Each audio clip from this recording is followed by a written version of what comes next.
Hello, TM. Explain ko yung sa ano, yun sa video ng teacher.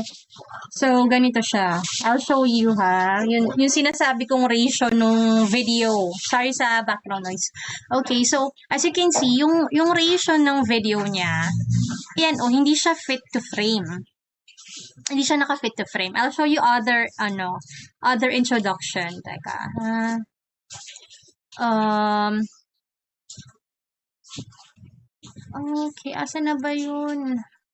IELTS new in. Okay, here. Wait, I will show you yung sample ng iba ha.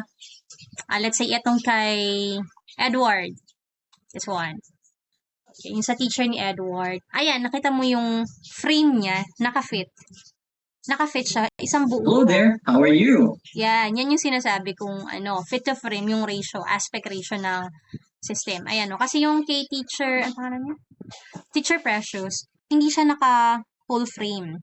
So, yun yung gusto kong baguhin kasi ayaw ng TAs na masyadong maliit. Hindi daw binibili masyado ni student.